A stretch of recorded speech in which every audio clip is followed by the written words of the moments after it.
Keep watching The Politics every Friday, 12 p.m. Eastern Time on New York Parrot TV, the voice for humanity. Good afternoon, this gloomy Friday afternoon. I am Robert Press, your host, my official press pass from the Bronx Chronicle. I also am a reporter for the New York Parrot, Rochester Times, and the Co-op City News. But let me get right into the national news. Finger pointing continues as Democrats point fingers at Republicans, saying that they want to cut Medicare and Social Security rather than increase the debt ceiling. Republicans say they want an accurate accounting of where the money is going and to cut the waste created by Democrat programs where people are going to jail for fraud, people are going to prison for fraud. Next topic is that Chinese spy balloon that was shot down over the South. Well, 3 more balloons were shot down over Alaska. It is said they did not come from China, but the little green men that were found aboard those balloons are mad that they can't get back home now. Someone said they were aliens, so that's where the little green men come in. Next is the George Santos watch. He is still a member of Congress. He has not quit. He has not been kicked out yet. So he is, as of today, still in Congress. Moving on to this date, Governor Hochul's chief judge candidate, Hector LaSalle, got his day in front of the full Senate for a vote, but he was voted down 39-20. So Governor Hochul will now have to put up a new candidate for chief judge. And we'll see who that is, because the progressives on the state Senate said that Judge LaSalle was too conservative for them. So we'll have to see who the governor puts up now. Going to the city, Mayor Adams was up in Albany this week trying to get more money to have to handle the immigrant crisis, which is really choking the city's economy. But what's happening now is it's found out that some of the immigrants coming up don't like New York City. They don't want to stay in the shelters. And some of them are hopping on buses to the Canadian border. So they're coming from Texas to New York up to Canada. Well, what can I tell you? He was also up there trying to get more funding for the MTA, which, among other items, that the state wants the city to pay more for. So Mayor Adams is going to have a real problem. And this just in, that at 10 a.m. there was a press conference, which I just got back from, where Mayor Adams and DC 37 announced a tentative contract agreement. It's fair wages and other benefits to nearly 90,000 DC 37 workers. They will get 3% now. Obviously, they've been working without a contract. 3% in 2021, 3% in 2022, 3% in 2023, 3% in 2024, and a 3.25 raise in 2025. The details of the agreement are on my blog at 100% bronx.blogspot.com for the full report on this new tentative agreement. Going now locally to the Bronx. There were a couple of interesting meetings this past week. The Morris Park Community Association had the 49th Precinct commanding officer who gave reports that crime is basically still up, but it's not that bad. What he said was Captain Kentish, the commanding officer of the 49th Precinct, said that people are leaving their cars running as they run into a store to pick up a cup of coffee or whatever, and when they come back out, their car is gone. That someone sees them going in, the car is running, they just open the door and drive away. What was most interesting was the crime prevention officer of the 49th Precinct, and I'll keep his name anonymous so I don't get him in trouble, spoke about all the illegal smoke shops that are selling cannabis, marijuana, weed, whatever you want to call it, and that the police cannot go in there and confiscate this material because, as the crime prevention officer mentioned, that it is the job of the sheriff, who is the only one authorized to impound this illegal weed or vendor merchandise with the Consumer Affairs Department. So now what's happening is, since the police can't confiscate it, these stores are getting robbed. All right. People are going in with guns and robbing these illegal smoke shops because they have thousands of dollars from all this illegal weed proceeds. So what the crime prevention officer said is they are now going and protecting these weed stores. They are stopping in to see and say, how are you? Is everything okay? So hopefully that anybody robbing the store will see a police officer inside, and they won't, go in there and try and rob the place. At another community meeting, the Pelham Parkway Neighborhood Association, Congressman Richie Torres made an appearance. And he was scheduled to be there for only about 45 minutes because Councilwoman Marjorie Velazquez was there and other representatives of the elected officials. But what happened was Congressman Torres became so engrossed and he just took the whole meeting and answered questions. Unfortunately, there were a couple of people who probably were the people from Congresswoman Ocasio-Cortez's town hall meeting in Co-op City that disrupted the meeting basically by asking him, yelling at him, telling that why is he supporting the Ukraine-Russian war? All right, why is he supporting the Ukraine? One person even said, you're going to set off World War III. Now, Congressman Torres' answer was that Russia invaded a sovereign state, and it's the duty of the United States to support that sovereign state. There was also a call from another person saying, why is he supporting the state of Israel? Because the state of Israel, this person said, was persecuting the Palestinians. Congressman Torres answered that by saying, how can you be getting rid of or whatever the Palestinians when their population has increased tenfold with the Jewish state over there? So when we got finally to the local questions, there was a question about the mail, and the mailbox is not working, whereas Congressman Torres said that he would try to get the Bronx postal inspector to a PPN meeting to address that, and also the issue of one person who said they had no heat in their New York City Housing Authority building. So, I mean, as Councilman Richie Torres, he took care of that. So as Congressman Torres, he said it's nice to be back in the old area where he was a councilman. He's picked up Congressman Torres' district runs from Riverdale to Jacoby Hospital and to the South Bronx. So he's got a big Y as a district.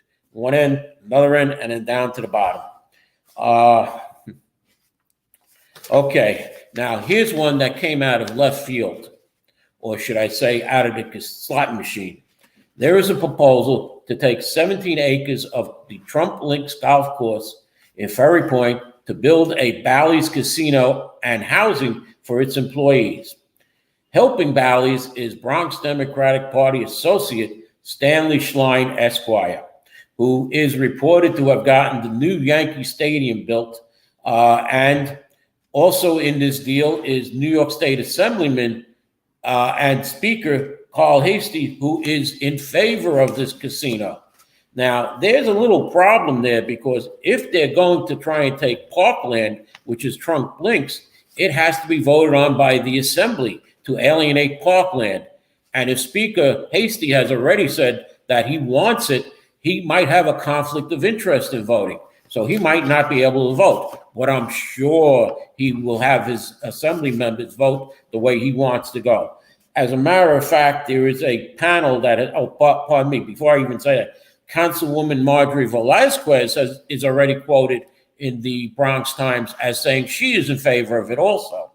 Now, that is apparently, there's been no community input, so I don't know how the councilwoman can say she's in favor of it. But there will be a 6-member local community advisory board set up with representatives of governor, the mayor, the borough president, the local state senator, the assembly member, and the council member, who will each have one member on this panel. So right there, you probably have 4 votes. There are 3 other locations that are vying to have casinos. One is in Queens by Citi Field. There is a proposal in Brooklyn by Coney Island, and one in Manhattan by the Hudson Yards. So there's a total of 4 sites right now bidding for the 3 available casino sites. That should be fun. On the other local level, there are several Catholic schools that will be closing here in the Bronx. They are Holy Family School in Unionport, Immaculate Conception on Gun Hill Road, Santa Maria School in Parkchester, I hope I get these right, St. Angelina Marcia School in Melrose, St. Brendan School in Norwood, St. Margaret Mary School in Mount Hope, and two other schools will be merging with others. There's St. Francis Xavier will be merging with St. Clair's of Assasi in Morris Park, and St. Gabriel's School will be closing and merging with St. Margaret's of Cortona, which is in Riverdale. Now, there are many parents that are angry. They want to know why these schools are closing, but the enrollment is down in these schools. For instance, St. Francis Xavier at one time had 500 to 600 students. They now have 115. Plus, some of the buildings need repairs, like St. Francis Xavier, and the Archdiocese has decided to close them. Now, before I go to the commercial break, tomorrow is Bronx Fashion Week at the mall at Bay Plaza. It will be on the third floor where the food court is, starting at 4 p.m. And after the commercial break, the fifth and final Republican candidate for the 13th city council seat, Christy Marramano, will be my guest. But I must say that Christy and I are on a committee that is fighting the Just Home proposal at Jacoby Hospital, where Rikers Island, when Rikers Island closes, the first 50 of the medically ill detainees waiting for trial, which is 84% of the Rikers Island population, and the rest is 16% who have been convicted and are awaiting movement to a prison to be placed, and they will be placed in this building at Jacoby because of their medical needs, which could be as little as diabetes, and they will be free to roam and only have a security guard to watch them and be allowed to have guests. And so it's at a mark for a commercial. When we come back, I'll have my guest.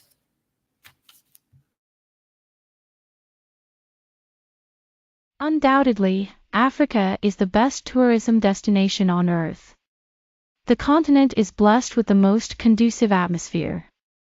To feel and enjoy these blessings, join the most productive one-week tour of the continent organized by Daylight Africa every September 2nd to September 9th to see beyond the fallacies about Africa on the mainstream media. Contact us at daylightafrica@gmail.com or call 718-822-5555. Daylight Africa. Revolutionizing tourism industries in Africa.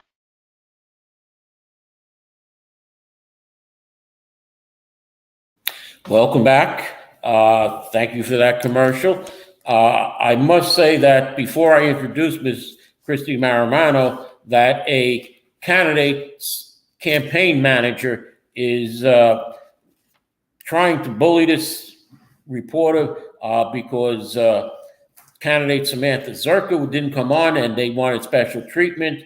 And there's another candidate's campaign manager who is saying that Christy Marramano has a problem, that she's related to the Bronx Republican Party leader. So let me introduce Christy Marramano, my guest, and she can explain the problem with that. Christy?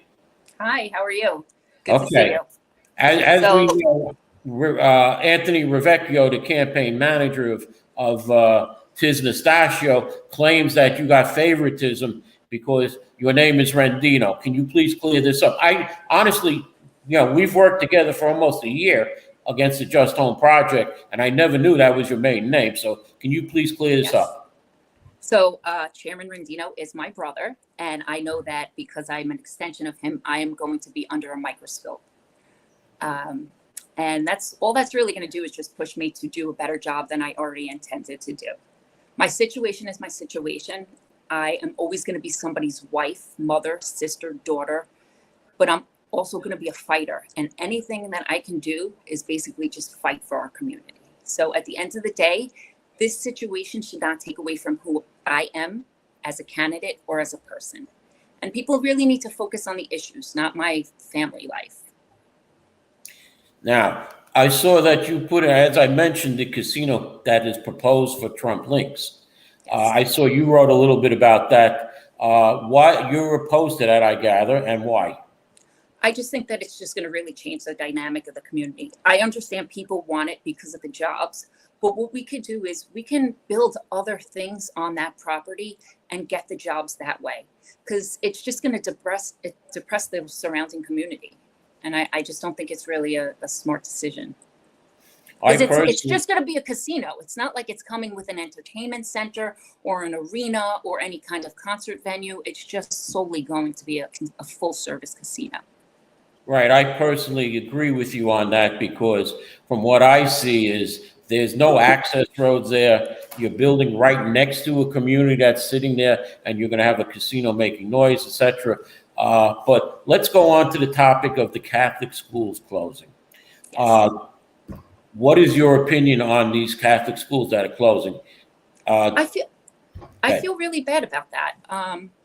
I know that in my school, my child's school, she's in a private school, and they implement the UPK program. And I know that the UPK program has really helped financially with these schools to have lower enrollment. Maybe the city could come up with some other kind of program that can help support these Catholic schools, you know? I think parents should have an option to a say in their child's education, whether it's a charter school, public school, private school, Catholic school. So I think the city should kind of figure something out there. Now, what do you see the current councilwoman doing wrong? All right, because there are other candidates who are talking about her that she's not communicating with the community, she's making decisions, she's doing certain things, and one of them was the Bruckner upzoning. Now, I know how I feel. What do you feel that her opinion is going to be on this Just Home project, which will bring actually prisoners from Jacoby, from Rikers Island into Jacoby? So what is your opinion on that? Do you think that she says, I'm with the community. What do you think? Yes, I think it's an election year. I think she's going to swoop in and try and save the day with this project, or at least try and do as much as she possibly can to save the day. Can you just lower your camera a little, please? Sure. Sorry about that. What other problems do you see in the 13th Council District? I mean, how would you have handled the Bruckner upzoning? I don't know how I would handle the Bruckner upzoning. I would have most likely listened to what the constituents wanted, and I would have based it solely off of that. I understand development and housing is a kind of a city requirement right now, and all communities are developing outside of the city as well, Westchester, Connecticut. But I feel like it has to be done on our terms. I don't think the location was really appropriate for the project. I think that's just too many apartments in one concentrated area. What's the biggest thing as a Bronx Neck resident? I grew up there. You don't drive down Bruckner Boulevard and Crosby Avenue at 3 o'clock because it's just so overcrowded.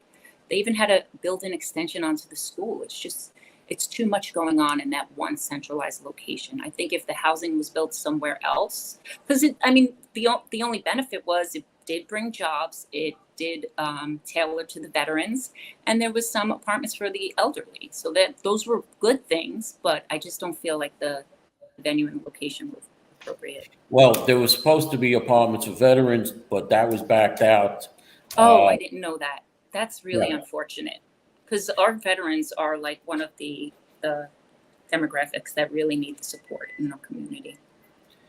So please tell us a little bit more about yourself. I mean, for instance, we have Phyllis Nastasio, who will be out of a job soon. Hey, Kevin, how are you? Our school is closing. Yes, Kevin, it is prisoners. All right, there was a little comment from Kevin Diola, no prisoners. But what it is those are people who are detained waiting for trial. So they are accused of a crime. And it must be a big crime if they're in jail, because we have the no cash bail. And would you like to say a few words about no cash bail? I don't agree with it. I think that I think that that's where the problems kind of start. When you have no accountability for your actions, it just becomes the wild, wild west. Right. We have people who are being arrested, let go, being arrested, let go. They've been arrested 10, 20 times. I mean, would you believe in, the first time or even the second time letting, people go? But, where would you hold the line? I don't know where I would stand on that. I think you have to be accountable right away. I think I'm a straightforward person. See, another thing with the Just Home Initiative that people don't really realize, and I don't know the exact wording is, but they measure their success by their recidivism rates. Just as long as these residents don't end up back in jail, they will still have a place to live. So they can keep continuing to commit crimes and they will still live in our community. And just as long as they don't commit a serious enough crime to land them back in jail, then unfortunately we're still going to have them there. Right. And according to Health and Hospitals Corporation, they will not divulge what crimes these people have committed. So we could have rapists, we could have serial killers, whatever, as long as their medical needs put them in there. Well, there's two double-sided to that. So they can have medical needs, but another thing, when CB11 sent Fortune Society illicit questions from the community members, I don't know if people know this or not, but these patients are allowed to refuse treatment, any kind of therapy sessions, whatever it is. So it's like now it just is basically a homeless shelter for formerly incarcerated individuals or people who are awaiting trial. So now it's not even, now they don't even have to address their medical issues. Kevin just put up a comment about veterans housing. So would you be in favor of, someone has proposed, a former Army sergeant of 20 years, John Perez, has asked me to bring to the committee a proposal for a nexus at this building too, which is a Army hospital or a Armed Forces hospital, where the veterans, instead of having to go all across the Bronx to Kingsbridge Road or up to Connecticut, the people who are in the Eastern Bronx would have a nexus there. He wants to propose where they can come in, get their eyeglasses, get their dental, get all the benefits that they need, and it would be in that building, which could also house some veterans too on the upper floors. Would you be in favor of that? Absolutely. I think that's a home run. I went to a veterans meeting, I think it was last month, and it was a little disheartening. I was a little taken back because they had to bring in an outside source to help them navigate through their healthcare systems for like basic needs such as back braces. There's a gentleman there that he was like, basically, contact me, we'll tell you what you need to do in order to get a basic back brace. It shouldn't be that way. These people have given us so much of their time, energy, their body, their well-being, and it's like they deserve more than that. So of course, putting something there to help them would be a home run. They deserve it. The Metro North stations that are coming to the Bronx, Mayor Adams wants to put 3,000 apartments at the Morris Park station and 3,000 apartments at the Parkchester Van Ness station. Now, the Metro North is not like the subway. It's not $2.75, which is the subway fare right now. Metro North would cost you $10 or $12. And yes. Do you think people in affordable housing can afford to take Metro North every day? No, absolutely not. I don't think that they could afford it. One of the reasons why my husband and I decided to buy the house in Morris Park is because we would be within walking distance of the Metro North. And we just thought this was such a great idea because it was going to open us to the city so easily. I think it was only 4 or 5 stops into Manhattan. So we thought that was going to be a great thing. But not everybody could afford train fare like that. Well, during the meetings and pre-meetings over the years, nothing was ever said about affordable housing at these stations. They said, what would you like to see? Would you like to see something like a Haagen-Dazs ice cream store, a park? And we even mentioned that, there should be parking because at the other Metro North stations on the west side of the Bronx, for instance, Riverdale has 2 stations and they have parking, but obviously there's going to be no parking here. Hopefully they will have a jitney like they have over in Riverdale that goes through the area. But if when you're elected to the council, what is your three major things that you want to do first? So first, I want to start developing relationships with the people that I don't already have access to. And from there, I want to start getting involved with public safety. I think public safety is very important. I back the NYPD, and I just want to push the city to really back the police department a little bit more. We need some more cops on the streets. Second thing is education. I feel like parents, like I said before, parents should have an absolute say in their child's education, whether it is public school, charter schools, or private schools. And then third, I want to try to preserve the quality of life within our community. I believe in building and developing, but I also feel that it needs to be on our terms, and we should have a larger say into what is happening in our district. That's excellent. I like that. That's something exactly maybe what I would say if I was running for office. Well, we're almost out of closing of the show. So is there any final words that you want to say? I'm going to start going out and start meeting the community. I'm looking forward to it. I'm looking forward to go door to door to start getting out and seeing my constituents, hearing what they have to say. And I welcome any kind of feedback from everybody in the neighborhood, as long as it's positive and not aggressive. So. No. I mean, I've seen you at some of the meetings, and you're sitting there. You don't always speak, but you're writing down. And you remind me, you know who you remind me of? Hillary Clinton, when she did her listening tour when she was running for U.S. Senator here. It's a tremendous chance. You're a fresh face. You're somebody new on this who I think you really have a good shot at this. Thank you.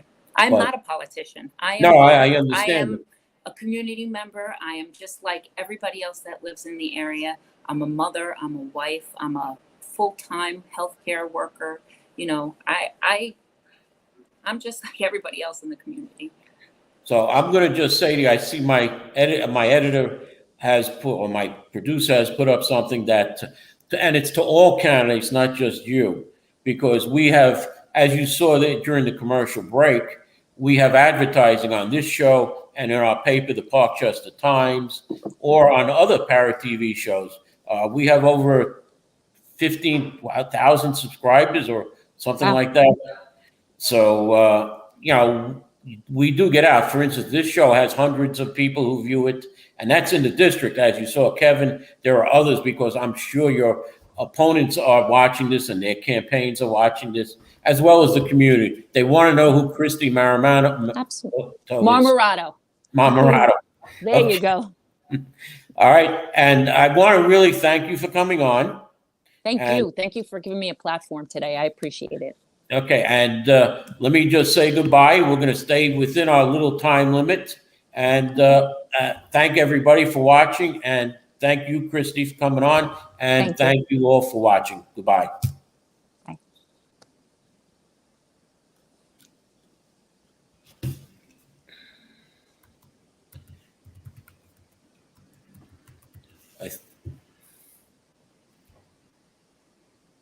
Are we still live? We're still on, but okay.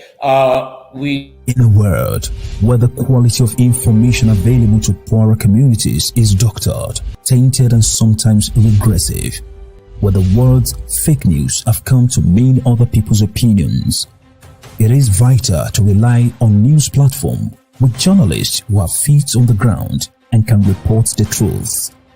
New York Parrot, a New York-based national and global news outlet, is changing the narratives of media operations. We focus on the news that matters, like self-empowerment, entrepreneurship, finances, health, security, politics, and more. We strive to